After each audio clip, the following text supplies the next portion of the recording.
All right, so we have Bob Fitrakis here. He is the lawyer in charge of Election 2016. He's been so kind to talk to us. Why don't you tell us a little bit about yourself, Bob? Well, I am the attorney for the Green Party Jill Stein 2016 Recount. So I'm the party's attorney, Jill's attorney. I'm not the chief litigator, the people that are going in and filing all the suits. I'm the in-house counsel that makes the recommendations of where to go and how to proceed. So, and again, in 2004, I was one of the 4 attorneys that filed a suit called Moss v. Bush to overturn the 2004 election. We failed, in part because we ran out of time, but we also, after that, had a suit that went on for 5 years called King Lincoln Brunsville versus Ken Blackwell, the former Secretary of State, and that went on for 5 years. And had not the key witness, been tragically deceased in a plane crash, who knows? Maybe it'd still be going on. And what was the outcome of that? That election, with the key witness having died in a plane crash, we ended up withdrawing it, but not before we won a major victory to count all the ballots. And that's when we found out that 56 out of 88 counties had accidentally destroyed some or all the ballots, making it impossible to recount. How do you accidentally destroy ballots? Well, I can tell you, they gave us explanations. There was a terrible tragedy in Holmes County where apparently they were using a large carafe of coffee in the voter vault. The voter vault is where they keep the ballots secure with 2 different keys. The Dem has one, the Republican. But tragically, the large carafe, I'm thinking maybe a 16-cupper, broke inside the voter vault. Now, what they were doing, making coffee in there, maybe security priced coffee fairly high, but it broke and thus destroyed 20,000 ballots. It was a tragedy of epic proportion. And Seems like a lot of coffee. Yeah, they never heard of a towel and a hairdryer. So yeah, that was their story. And then in Youngstown, Mahoning County, a well-known waste management firm, and I mean a waste management firm, accidentally got in the voter vault and recycled, they're green, recycled all the ballots. In Montgomery County, they told us that they thought it was 6 months, the state standard, not the federal standard. And these are election officials. Another place, they put them in a voter vault that flooded every year in the spring.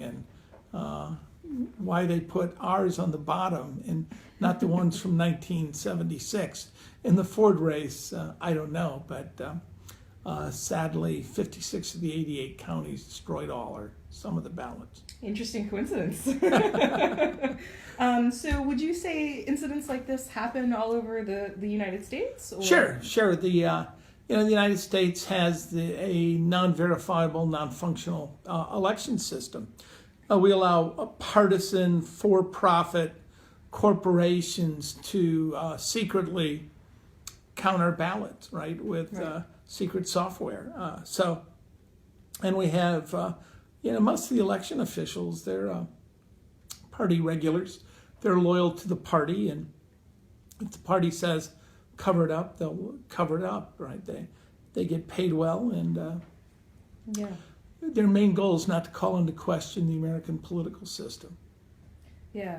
I was an election official for this election, and I did paper ballots. And it seemed like it would be really easy if I wanted to to tamper with the votes. Insert some of these, take out some of Very those. easy, yeah. Right, yeah, you're around it all the time. And, if it's a close election, in Ohio, all it took was 6 votes per precinct throughout the state to shift from Bush to Kerry. Yeah, wow. So tell us what's going on with Recount 2016. That's the hot topic. Well, there's three states we're looking at: Wisconsin, Michigan, and of course Pennsylvania, which is difficult to recount. In Wisconsin, I don't think anyone knows this, but we're going for the source code.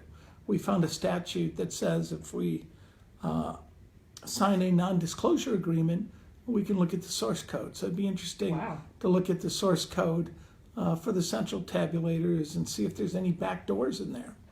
Also, our field reporters are telling us that they're finding Wi-Fi and cellular SIM cards in the machines, which means they can transmit two ways. So why you have SIM cards and essentially Wi-Fi for remote broadcast and receiving calls is an interesting question. So Mike Donahoe, who worked for the NSA for 37 years, said, this is very easy to hack. You've designed it to be hacked by using SIM cards and allowing it to be hooked to cellular towers. So that's another revelation from today. I get these daily field reports, many of them very depressing. Two super PACs sued us to stop the count. Which super PACs were they? Well, they were very friendly to Donald Trump. They're super PACs, so you really don't know who in the hell owns them, right? Because we allow anonymous corporate money to be laundered through there. So all we know is they spent a lot of money promoting Donald Trump. Donald Trump himself filed suit, which is a Bush v. Gore suit. We wanted every ballot in the state hand counted. A Republican judge from the state of Wisconsin told us that the law doesn't provide for that. Each county gets to decide. So about 47 counties decided to use the gold standard, which the judge recommended, the counting, hand counting, where you can see everyone. 25 of them decided that they were going to count by machines, which I don't see how that's a recount. If you pick the ballots up and run them through a machine, that's called testing the machine. It's not. You're going to get the exact. We have sued and sued repeatedly. So now we're being sued by the Trump campaign, which is arguing the ballots aren't being counted the same. Some are being counted by machine and some are being counted by hand count. Thus, it violates equal protection because all of them must be counted the same. And we're like, we wanted them all hand counted, right? Right. The state said we couldn't do it. So those are the problems we have. A federal judge has intervened and said, continue counting till all these other issues are decided. So. And what happens if the counting takes longer than when the Electoral College votes? Because they vote next week, right? Well, that's next week is the safe harbor. Yeah. By federal statute, if you get your electoral slate, name them, you're guaranteed their electoral votes will be counted. Now, the Electoral College meets on December 19th in the state capitals, but they're trying to say it needs to be done in Wisconsin by December 12th at 8 p.m. for Safe Harbor Day. And we're thinking, look, if you meet with the Electoral College on the 19th, the U.S. Congress is not going to reject your electoral votes. There's no real precedent for that. But they're doing a variety of things. One of my favorites is called Waukeshawing in Waukesha County. They're slow counting. What's slow counting? Like running out the clock.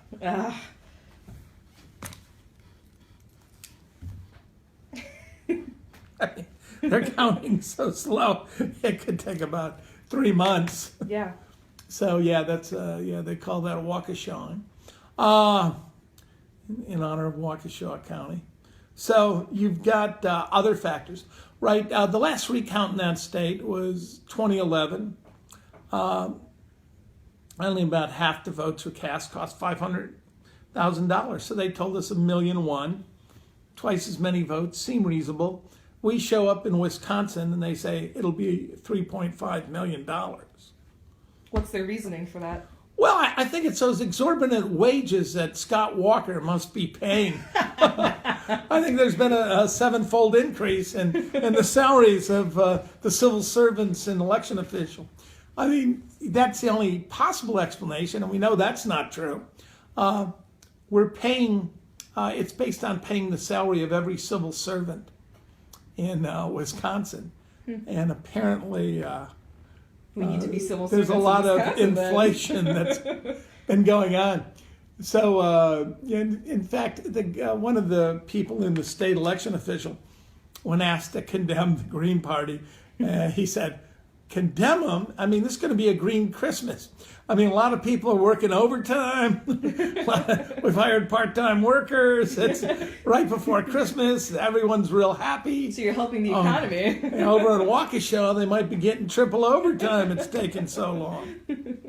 What's going on in Pennsylvania? I know a lot of people have been talking about Pennsylvania. Well, Pennsylvania, I mean, how do you recount a state that's got 80% computer voting machines? Right. You know, the faith-based ones, push and pray, with no paper, right? I mean, who builds a computer voting machine and leaves out the paper for the recount?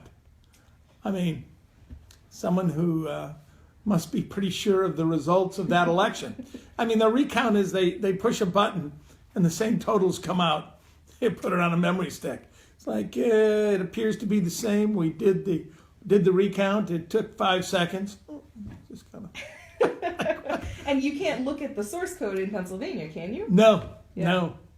So we would like to tear the machines apart to some extent, look at their audit logs, see if they got any ballot imaging, and take it. You know, we like to treat them like a Las Vegas slot machine, which are far more heavily regulated. Go figure. Right? I mean, you get somebody complaining about a rigged slot machine, you know, the Nevada government is all over that machine, ripping it apart and making sure that it doesn't, you know, it's not fixed or cheating, that the odds are the odds. But now, so that's my proposal. We need to treat the computer voting machines like they were slot machines. Do you think it's likely that Pennsylvania will allow this? No.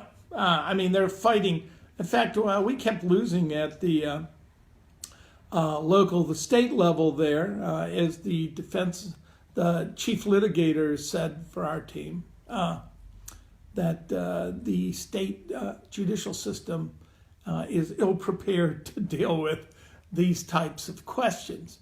So, on the one hand, you needed 3 voters, you know, from 9,000 counties.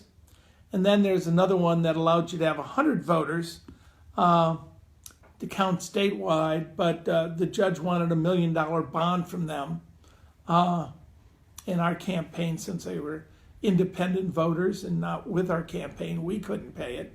So we went to federal court, and we're hoping we'll have the same results we've had in Wisconsin. Well, the federal court told Wisconsin to quit stalling and count. And in Michigan, where they said, you know, the count should go forward. So we're hoping we get much better traction. A lot of the state judges, more political, they're either elected or appointed, right? They're not like the federal judges that are appointed for life and never have to worry about being reappointed. So we've had much better luck in the federal courts than we have in the state courts. Interesting. And what's going on in Michigan? Oh, well, in Michigan, you've got, you know, 80,000 or so undervotes throughout the state, 28,000 in the Detroit area, Wayne and Oakland County. But basically, they have one of these arrows by the name, where it's an arrow and then there's a bubble in the middle and an arrow pointing to the candidate.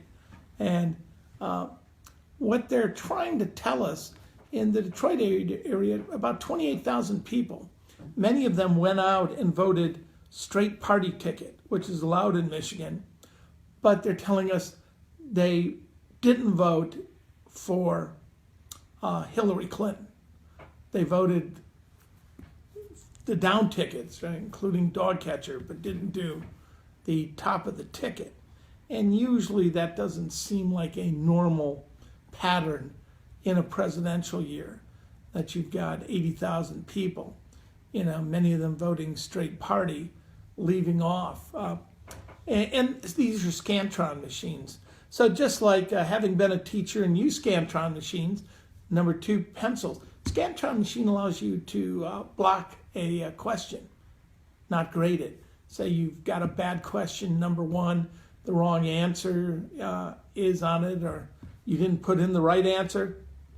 All you got to do is program the machine to say, don't count question one.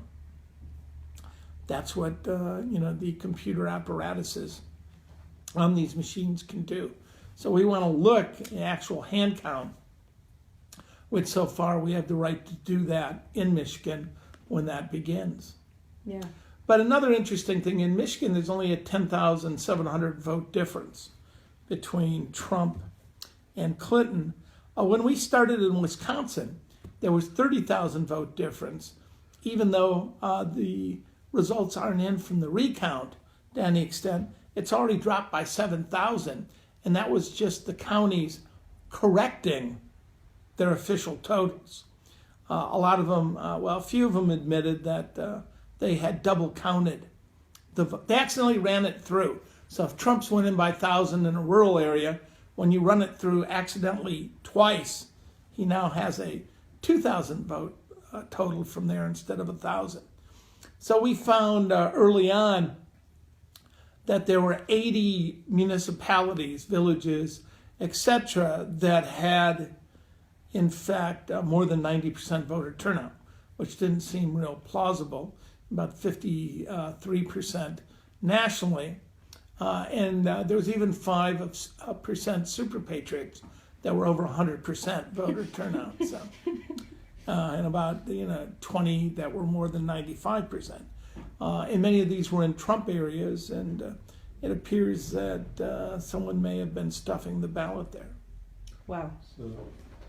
So the one thing I'm always wondering about, right, because you hear, especially in Wisconsin, right, with the Walker recall, you're hearing all kinds of crazy stories about shenanigans with the election. In Ohio, right, we have bipartisan, certainly not nonpartisan, but bipartisan boards of elections, right? How, and the idea behind that is you're supposed to have this built-in incentive to catch the guy who's rigging the votes, right? So why is that? Why do you think that's not happening? Well, because I've actually gone to the boards of election, and for example, in Miami County, the Democrat, it's Republican County, they had an executive director at the time, Steve Quilling, well, the Republican Party. Then there was a young woman, very polite, nice individual, but her father was the leading Republican lawyer in town. She had been independent and then voted in a primary for the Democrats and was immediately elevated to the assistant deputy director.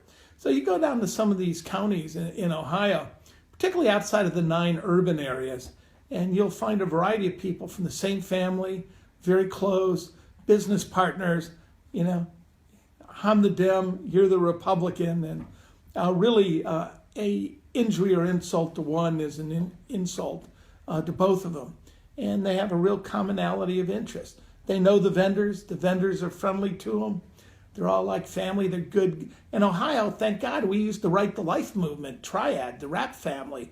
Our maintenance in Ohio is primarily done by one of the state's leading Right to Life people who believe in doing God's law over the state law. So you'd be surprised at. And, thank God, some of these states have Seidel from Barcelona, Spain, SOE, and, as a company, they got interlocking directorships with Booz Allen Hamilton and the Carlyle Group. So it's good that they're very close with the CIA and the NSA, because Lord knows those groups would never rig an election.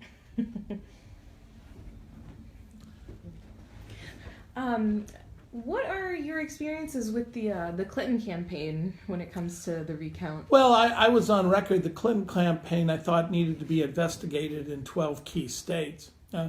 What states are those? Oh, there were a variety of them, particularly the greatest and most obvious theft in history, Arizona.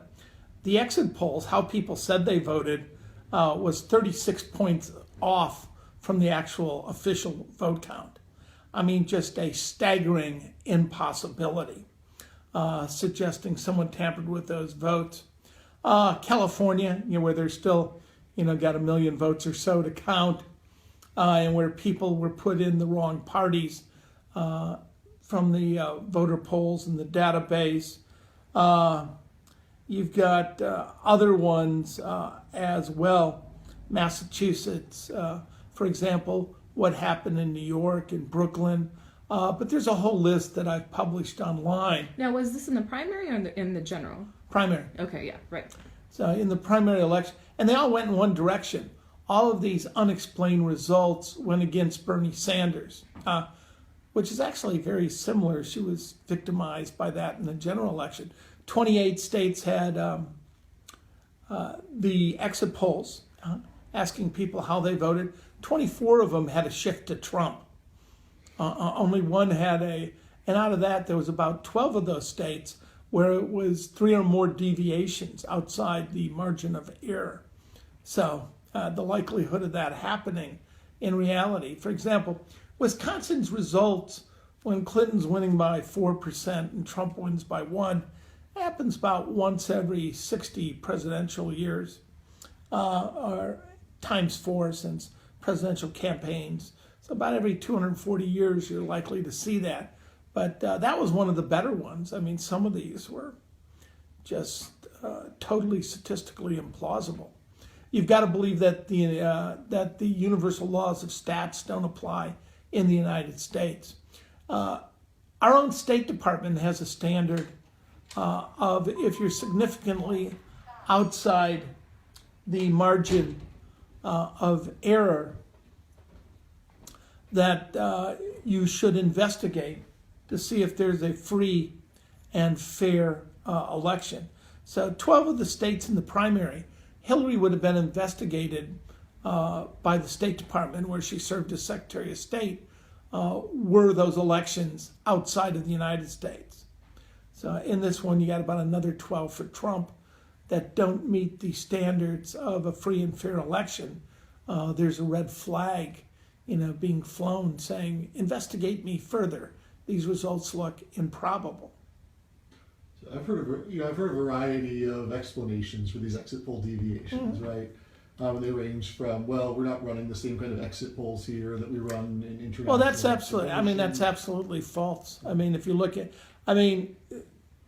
look at their methodology, here they do a little more with demographics, but if you look at their, let's use those standard terms, their universe, at people exiting the polls, their methodology, random and representative, same one you use overseas, their N, 24,000 people, the Gallup poll, those polls only do about 1,200 to 2,000 nationally. They're doing one of the, in fact, if you actually looked in terms of their margin of error, it's about, by standard statistics, 0.6 of, 0.6%. If they add in a cluster factor, 30%, because, it's more random in the exit polls. But even with that, they're, even if you conceded everything to them, there's no reason. They can say that. It's just that their methodology, which they print, and I read in the New York Times and other places, doesn't say anything like, these elections are actually far more accurate than any pre-election poll. So, they say that, there just seems to be no reality. And I suspect that they say that because there's only two options. Either these guys are the worst pollers in the history of the planet, this multi-million-dollar monopoly, or somebody's tampering with the elections. Well, and I think that's what I've heard some folks saying, right? Especially for, I was working with the Sanders campaign, and the polls were really, the modeling was awful early in the primaries. We were seeing, 10-point swings in Michigan, things like that, right? And so to some extent, I'm hearing people say, "Oh, they're actually the worst polling." But exit polls versus pre-election polls. I mean, Sanders was hurt hard by, the ones that were off were pre-election. But pre-election polls are significantly different, right? Because people aren't telling you, they're telling you how they're going to vote, not how they just voted. So, and Sanders had, and there's a plausible explanation for Sanders. It's called the, irregular entrance of voters, right? Sort of a single-sided voting block that comes in on behalf of one candidate. In this case, young people voting almost disproportionately for the Sanders campaign. So you can explain the difference. What's harder to explain is I walk out of a poll and tell you I just voted for Sanders, and you've got a number, and then Clinton gets 37% more vote than what the people told you. That disconnect is so monumental that there's really no explanation for it. The assumption there, are you really going to assume that some event happened in these 12 primaries that would happen every 7 to 8 billion years times 4, and you've got to look for other explanations. So what you do is you immediately look at you're looking. There's no historical intervention. You vote, you come outside. It's not like a tracking poll. You tell them on Friday you're going to vote this way on Tuesday, and the FBI might come out with something and influence the election. So in there, the next thing you go to is the instrumentation. You say, maybe if you're a social scientist or scientist, maybe the instrument is recording wrong. So let's check. Oh, you can't check it. It's secret. A private for-profit partisan company secretly programmed it. So let's check. You can't. We have totally non-verifiable campaigns, right? And then you would work down, and then it's like, well, let's look at what you're suggesting, which may be true, the sample. Let's see if they were all liquored up or smoking crack, Yeah, give me 47 Inuits, but we're in Ohio. I want some left-handed Albania. They're totally out of control, right? But they won't let you see their methodology, right? They'll let you, they'll show you some numbers to show you that it was representative. Was it random? Did they suddenly, only ask certain people they wanted to skew the polls? So usually their methodology is pretty good, but you've got to look to other factors. So the factors I look to is that we have non-verifiable elections because the software is in fact secret. That seems to be the most insidiously terrible thing to begin with. In a free and open democracy. I know, but look, there's a long history. This stuff developed during the Cold War for stealing elections in the Third World. Mm-hmm. Italy, Marcos election, they get caught stealing it when Aquino ran against them on a mainframe. So if we look back, this has been their demonstration democracy. They create false legitimacy. A lot of this technology, we still use this overseas, is really used to get the election outcome that you want. So, I'm sure if you believe in democracy and think there should be transparency. My mistake. Don't we just want a ritual? Oh, you're right. That's over very quickly. Doesn't matter if the machine flips your votes or GEMS, the General Election Management System, counts and fractions. We borrowed it from shareholder meetings where different stock has different weight. I mean, so instead of having prime plus one person, right, and writing a code with 800 to 1,500 lines, Franklin County's got 2.1 million lines, and they have software that counts in fractions. Wow. Please count Bernie Sanders at 9/10 of a vote and Hillary Clinton at 1 1/10 of a vote. And then you round up and everything looks good. You got the same amount of voters. You're just assigning them the proper And way. this is all legal? Or who's gonna? It's certified. It's like, Yeah. who's gonna call into question, other than Jill Stein and the Green Party, Right. the fact that this is wrong. This would not look. In 1995, I was international election observer in El Salvador, and after the revolution, and I co-wrote the report for the UN, and I edited that report and turned it in. Now, it would have been a very short report if the Arena Party, the right-wing party, would have said, look, we got this system. Here's how it works.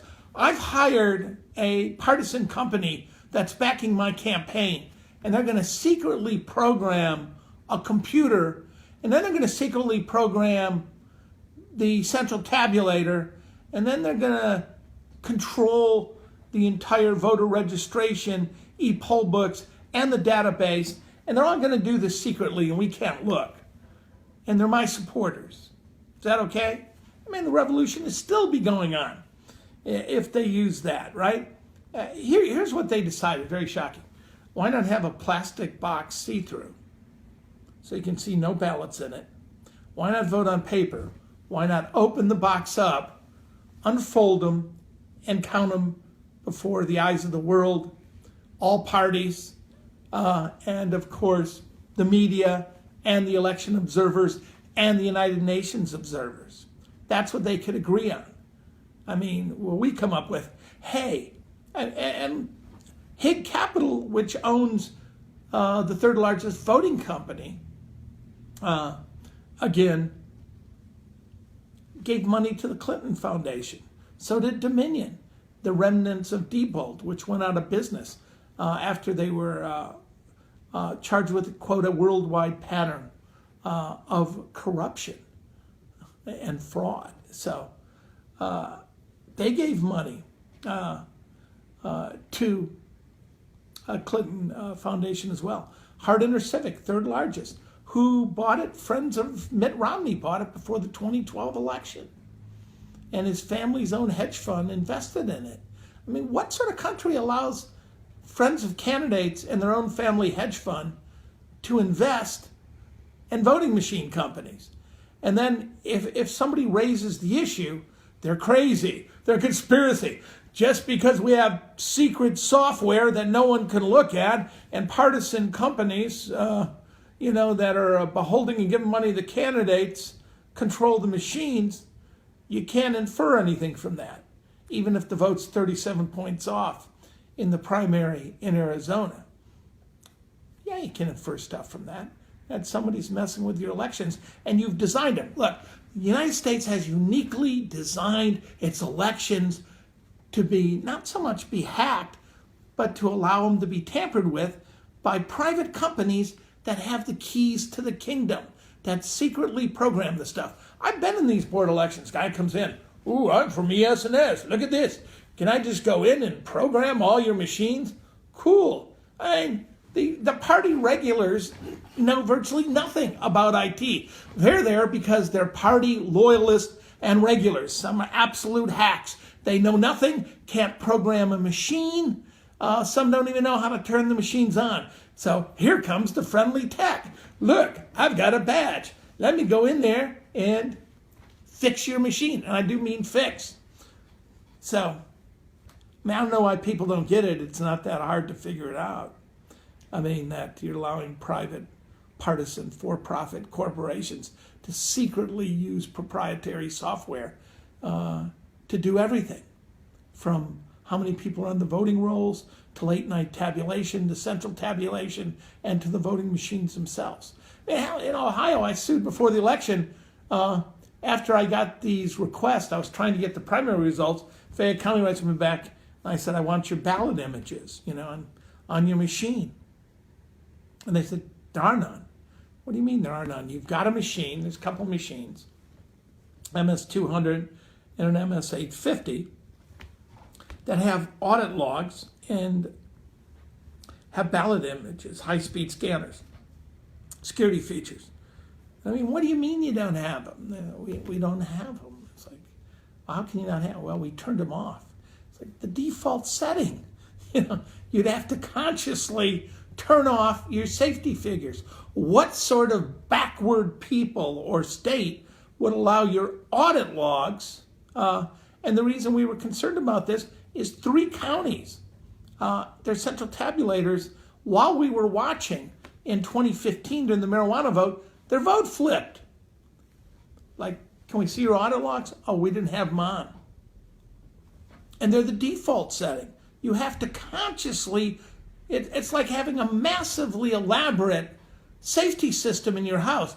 Video cameras, alarms, windows, and you turn it off purposely. Why? I mean, that's because you want your house burglarized and get some insurance money. You're in on some swindle. I mean, that's, who turns off their security features? And who fights?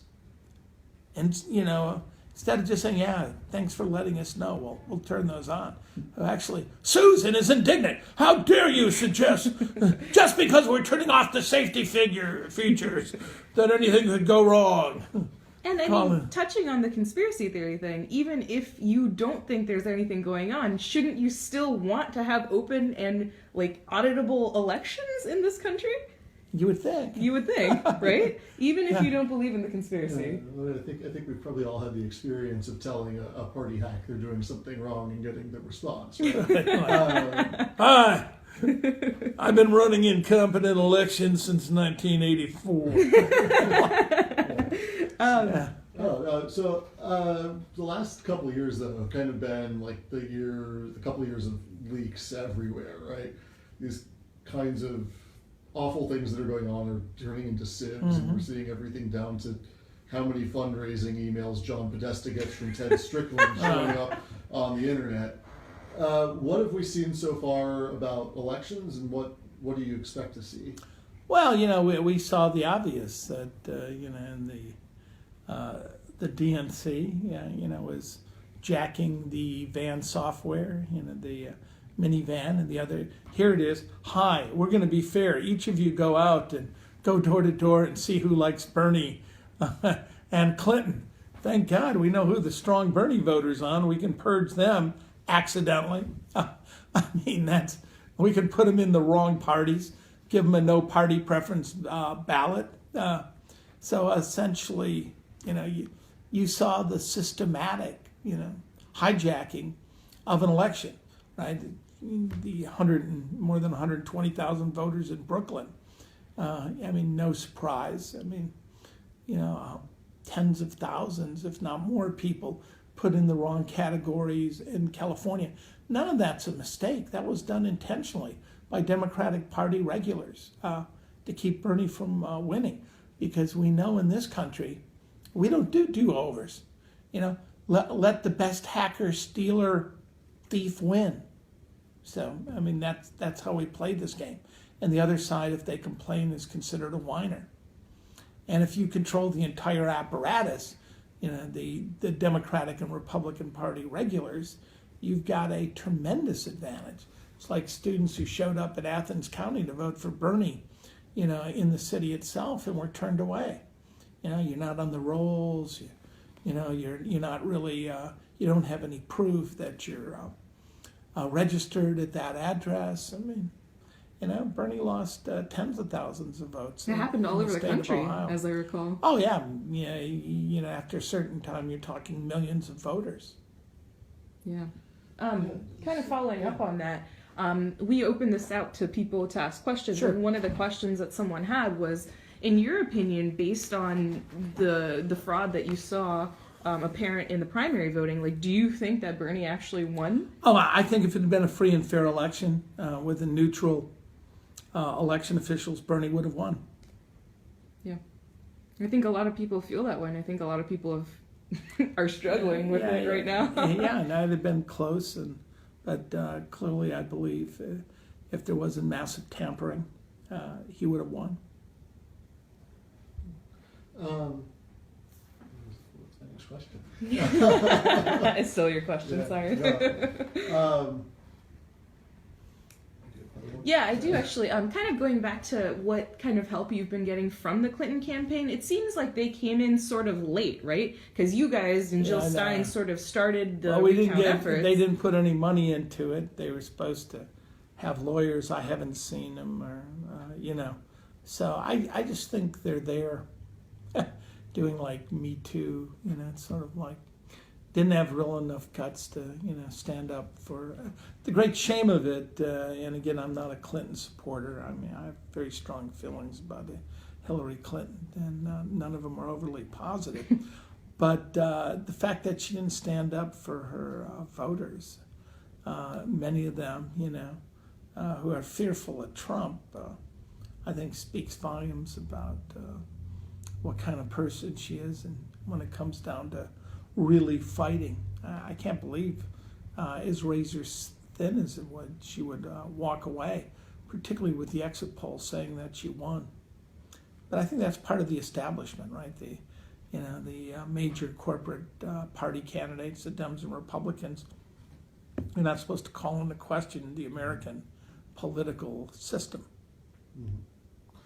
Yeah, no, they've run a whole campaign, right? It's just about, how this guy's a fascist, but now that he's won, it's, good game. Let's work with him. Right. Not as bad as Mussolini. Got some of the same gestures, but don't hold that against him. So, do you think Sanders should have called for recounts or filed for recounts in the primary? Oh yeah, no, absolutely. I think. More than that, I think he should have, when Jill Stein offered him the top of the ticket, I think he would have been president today in a three-way race. I think a lot of that economic nationalism that went for Trump would have come over to Bernie. I think a lot of those people weren't going to vote for Hillary Clinton because of neoliberal trade policies, free trade that gutted the industrial heartland. And, others because of her neoconservatism, the fact that she's a war hawk.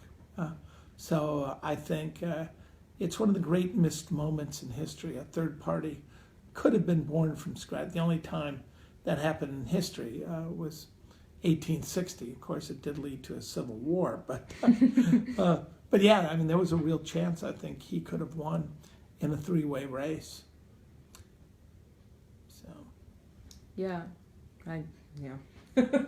makes us all sad when we think about it. So what's the status of the RICO election, or the RICO lawsuit? Is that still going on? With Cliff? Cliff Arnebeck, yeah. Cliff, and I share offices, but we have different law firms, so he tells me it's still going on. He tells me, I'm still listed to be an expert witness for him. I'm ready, I went forward and sued Edison Matosky, Edison Research Group. Matosky died after telling us to fuck off. In 2004, I mean, literally, he wrote Ron Bayman, our statistician, for our lawsuit, and Bayman was asking questions, and he wrote back, fuck off. So it's a good thing we do have the best pollsters in the world. So again, I've got the suit against Edison Research Group, essentially arguing they're colluding with the state, by making the official vote always the right vote, even though it's absolutely implausible in many cases, as in Arizona with the Clinton vote over Sanders. Arizona was a sham in so many ways. Just all the people standing in line for hours. Well, yeah, because they closed the precincts. They knocked them down by 70%. Yeah. How many lawsuits are currently in play? You mean with the recount? All of it. Yeah. I don't know. It's been quite a year. I think you got secretary, you have the outside ones leading up. I mean, I sued and may go back. I sued over turning on the security features on the high-speed scanners. I've got a current suit against Edison going on, Edison Research Group, arguing they're state actors colluding with the state to give us bad numbers. I sued over the failure in Ohio to provide a variety of certification, but I didn't sue personally. I sued as a plaintiff. So, and there's a ton of these during the recount. The Attorney General, Bill Schuett of Michigan, who wants to be governor, has sued to block the recount. We filed 2 federal suits, one in Michigan, one in Wisconsin, and one, now, so 3 in Pennsylvania. So I think we need a flow chart. There was 2 suits filed in recounts in Florida, Clint Curris and Rocky De La Fuentes. Ah, yes, so, Rocky. So Rocky and I are like this, by the way. Question, sort of taking all of this into consideration, like what steps do you think the U.S. should take to secure the vote and do things in an open manner? Well, they should have nonpartisan election officials, and you should not ever allow any proprietary software. They should move to paper ballots, hand counted, and as a transition to that, if there's any problem, they should use open source software. There's already a system in place, the Trachenberg system, open source. You can run right next to the scanners. So, I wouldn't mind them doing a machine count. They took all of those through the secret proprietary machines and then put them into the Trachenberg scanner, which has open source and anyone can see the code. So we need open source as a transition, but ultimately we need hand-counted paper ballots. Yeah, so what, so, I think at a bare minimum, we're looking at something ranging, depending on who you believe, from fairly incompetent election systems, right? At a bare minimum. Right, sure. Right. Yeah. To Co-worker right, error. to potential for massive fraud, right? And I think that comes more from the private companies Yeah. than it comes from these party regulars, So what would you say to someone who's concerned about that and wants to do something personally? What should they do? Well, I think people need to put tremendous pressure, on their county boards of elections, if you're here in Ohio, to get rid of these, these push and pray machines. We've still got 45 counties that use these, DREs, direct recorded, or direct recording electronics. We need at minimum to go to the scanners. And shockingly, when we go to the high-speed scanners, like the S&S machines, you got to turn your audit logs on. You got to turn your ballot imaging on. And you really need to audit every single, randomly audit at least 3% of the vote after the election. And if there's any deviation, you got to hand count those ballots. So concrete steps, right? Those are some good suggestions. We've got municipal primaries coming up next year. If this is something you're concerned about, what do you do then? Well, you can, you can raise this issue in any primary. Mm-hmm. So, you run for office and you say, whatever I'm running for, I believe our system is imperfect, and I don't really trust the results of this system, win or lose, because it's using secret software. And can you call for a recount if you're running for office? Usually you have standing to. Okay. Increasingly what they want is they make you pay a lot of money. Like in 2004 when we recounted Ohio, it cost $100,000. So after we found, various irregularities, the legislature, Republican-controlled legislature, snapped to attention, rammed through a bill saying, oh my God, that's awful. You know, that Gahanna Ward 1B had 638 voters and Bush got, you know, over 4,500 vote. So they immediately said, let's raise the price of a recount 5-fold. So it won't count. So they did take action. It won't cost $100,000 now to find out that kind of information. Clyde, Ohio voting at 131%. Two precincts in Perry County at 124 and 121. It's going to cost you $500,000 now. So I think they're going to go for a new reform after Wisconsin and go, if Wisconsin can get 3.5 million for 2.9 million voters, well, you know, we got twice as many voters at around 6 million. Can't we get 7 million to recount? Unfortunately, that's the logic of many of these people. They don't want to admit anything's wrong with the system. So their solution is to make it virtually impossible to recount. You have to have some sympathy for the Board of Elections heads, right? They don't make that much money. I don't know. I mean, usually, yeah. I don't know. Yeah, exactly. Yeah. 6-figure salary. Yeah. I know a lot of people are, and I think Jill included, is they're polling for ranked choice voting. Do you think that these kinds of election manipulations would be possible with ranked choice voting? I think, yeah, if you've got secret proprietary software, right? Right. Yeah, I mean, it's probably, they're going to bring in the new special ranked choice voting software. What? But I think those things need to be put forward at the local level, and you know, where it's easier to hand count them, or something as simple as proportional representation with the Electoral College. You know, Yeah. Clinton won by 2.5 million. If you proportion the electors based on the vote, she would have been president. It's like, hi, Trump wins by 10,700 votes in Michigan. He gets all 100% of the electoral votes. Makes no sense. Yeah. Apparently the Dems are going to be changing that with the superdelegate system. That's right. Kind Let's of start ironic. with a 20-point, I'd say a 20% handicap. That's it, I think, for me. Do you have anything further? No. Anything further you'd like to say? No, just that stay tuned on the recount, and we're going for the Holy Grail, the code, the source code. If we can get it, it would be the first time, and then we'll have to look for the back doors we believe are there. Yeah, that's unprecedented. So Yes. that could be very exciting. All right. Well, thank you so much, Bob. We appreciate Glad you. to do it. Thank you. Thank Thank you. you.